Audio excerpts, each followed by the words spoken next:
ये भाई पिछली बार रह गई थी, ये मेरे दिल में मलाल था, सोनीपत की नहीं आनी चाहिए थी, लेकिन आपका वो मलाल तुमने खत्म कर दिया, जिता गए। मैं आपको बहुत बहुत हार्दिक बधाई देता हूं। बातें तो तकरीबन अध्यक्ष जी ने और साथी कह चुके। एक मुद्दा जो अध्यक्ष जी ने उठाया वो नीट का उठाया, एग्जाम का। एक नेट होता है, नेट तो आज कैंसिल कर दिया, नीट रह गया। ये खिलवाड़ हो रही है, हमारे जो युवाओं के भविष्य के साथ खिलवाड़ हो रहे हैं जिस किस्म के हैं।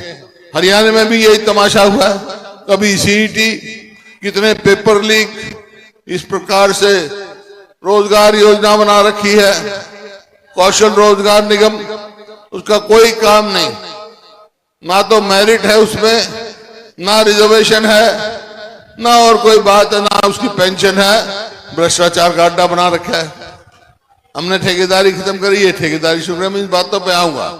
तो आज तो ये सब पूरे देश में कांग्रेस पार्टी इस बात का कर रही है, जो नीट जो है इसके बारे में केंद्र सरकार अपना मुंह खोले और फैसला ले, भविष्य के साथ बच्चों के साथ खिलवाड़ ना करे। भाई बैठ जाओ एक मिनट। आज देखिए, एक मोर्चा तो तुमने मार लिया भाई, लोकसभा की सीट तो जीत गए, ई बगले मोर्चे की तैयारी कर लो, 3 महीने के बाद तो चुनाव है, ये कहने आया हूं। ये और वो कैसे होगी, हमारे अध्यक्ष जी ने बता दिया। 2 काम करने हैं तुमने मोटे तौर पर। क्या? एक तो घर घर जाना है, आप ही लेके जाओगे ना, ये बताना है कि बस 10 साल में इस सरकार की क्या विफलताएं हैं, क्या किया इसने। अरे जो प्रदेश 2014 में जब हमने सरकार छोड़ी, प्रति व्यक्ति आय में, प्रति व्यक्ति निवेश में, खेल खिलाड़ी में, कानून व्यवस्था में, नौकरी देने में पूरे देश में नंबर 1 था। आज 10 साल के बाद हमारा हरियाणा कहां है, किस चीज में नंबर 1 है? आज हम हैं बेरोजगारी में, महंगाई में, और भाई जो अपराध कितनी तेजी से बढ़ रहे हैं, रोज फिरौतियां देख रहे हैं आप, माने जा रहे हैं। और खेल खिलाड़ियों की तो आप देख रहे हो, जो हमारी बेटियां जिन्होंने हरियाणा का नाम नहीं देश का नाम पूरी दुनिया में कमाया कुश्ती में, उनके साथ जंतर मंतर में क्या व्यवहार हुआ, आज तक उनको न्याय नहीं मिला। ये सरकार ऐसी है। ये बात घर घर तक ले जाने है। जैसे अध्यक्ष जी ने कहा, हमने तो 100 गज के प्लॉट दिए, इनने एक भी प्लॉट दिया। अब जो अब ये क्या करेंगे, इलेक्शन आ गया ना, जो मैं कहूंगा वो करने लग जाएंगे बस, और कुछ नहीं। तो इन्हें कोई ऐसा काम नहीं किया। तो ये आपको घर घर तक लेके जानी है बातें सारी बता दी। अब सवाल एक बात का है, इसमें कोई दो राय नहीं, जो हम कहते हैं वो करते हैं। जब आप जाओगे तो लोग ये भी पूछेंगे आपसे, भाई बात ठीक है, इनने तो कुछ करा नहीं, थारी सरकार बनेगी तो तुम क्या करोगे? तो भाई मैं बता के जा रहा हूं, 4-5 चीज कह रहा हूं, बाकी तो हमारा जो है घोषणा पत्र तैयार हो रहा है, वो तफसील में आ जाएगा। लेकिन मोटी मोटी बात बता रहा हूं आपको। भाई हमारी सरकार बनेगी तो पहला काम हम करेंगे, अपने बुजुर्गों की पेंशन 6,000 रुपए करेंगे। और जो आज ये महंगाई का सबसे बड़ा कारण बना हुआ बिजली, भाई 300 यूनिट बिजली फ्री देंगे हम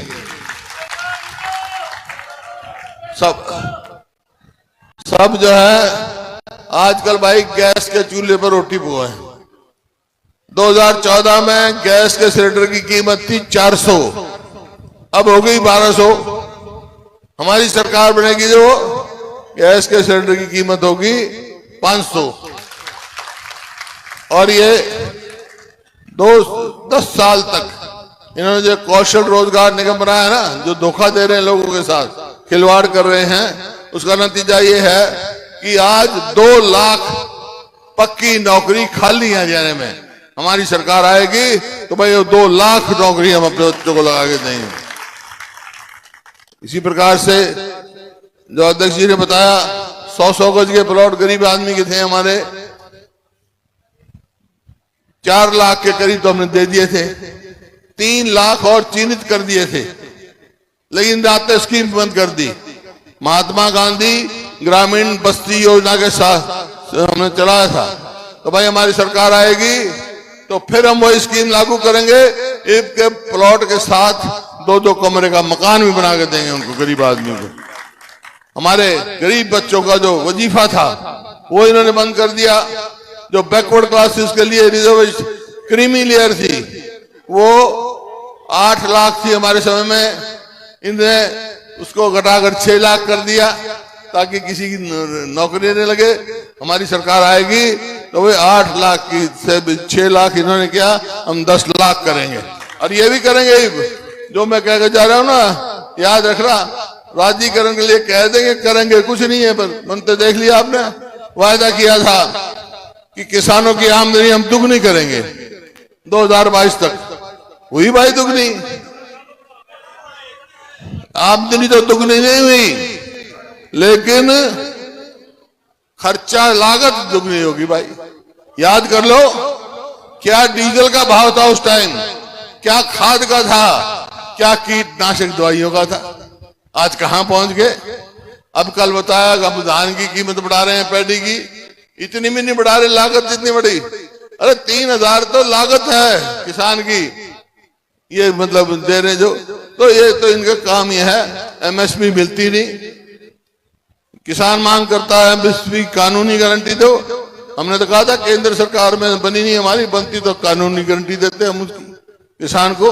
तो ये भाई किसी की नहीं, ये 10 साल में सरकार ना किसान की, ना मजदूर की, ना व्यापारी की, ना कर्मचारी की। आप देख लो ऐसे हालात कर दिए। 10 हरियाणा में अस्पताल में जाओ तो डॉक्टर नहीं, स्कूल में चलाओ तो मास्टर नहीं, दफ्तर में जाओ तो कर्मचारी नहीं, सारी सड़क टूटी पड़ी है हमारे। मतलब इस 10 साल में 1 इंच मेट्रो नहीं बढ़ाई इन्होंने। यहां रेलवे कोच फैक्ट्री लग रही थी वो भी चली गई, 1 इंच रेलवे लाइन नहीं बनाई इन्होंने जो हमारे टाइम की। वो कोई 1 यूनिट बिजली नहीं पैदा करी इन्होंने। कोई भी काम बता दो, कोई बड़ी यूनिवर्सिटी इन्होंने बनाई। सोनीपत में हम पूछ रहे हूं, आज आया हूं भाई, 10 साल में कोई यूनिवर्सिटी बनी यहां बड़ी? और हमारे टाइम में कितनी बनी थी और बन रही है। तो इस प्रकार से भाई इस तरह कुछ नहीं करा। तो ये बात आपको लेके जानी है। जब हमारी सरकार बनी 2005 में, मेरे बच्चे इंजीनियरिंग करनी होती थी तो कर्नाटक या महाराष्ट्र जाते थे। आज एजुकेशन हब बना हुआ है हरियाणा, लेकिन इन्होंने उसको आगे नहीं लेके गए। हमारे बच्चों के भविष्य बारे में कुछ नहीं सोचा इन्होंने। तो ये सोचती भाई मैं तो खास तौर पर निवेदन करने आया हूं। और भाई जहां तक बात है सभी साथियों का, मैं फिर से वो करता हूं। और भाई पंडित जी कुलदीप शर्मा जी ने क्या गलतफहमी फैल गई किसके? कोई अफवाह नहीं फैल सकती भाई। बात सुन ले पंडित जी, हमने तो जिसका हाथ पकड़ा छोड़ा नहीं, और तू छुड़ाना चाहोगा जब भी नहीं छोड़ूंगा तो नहीं, समझ गया? ये तो हमारा नेता है भाई, हमारा नेता स्पीकर था, इतना था। पहली बार आप एमएलए में स्पीकर बने, बहुत अच्छा काम किया। तो ईसाई साथ चाहिए, हमने असेंबली में आपका साथ चाहिए हमारे को, समझा? भाजन की कोशिश मत करिए भाई, बोल दे भाजन की कोशिश मत करिए, बोल करेगा आगे नहीं करे?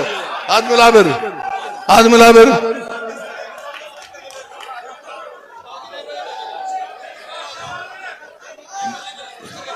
भाजन की कोशिश नहीं करेगा भाई, ये बात ठीक बात है। अरे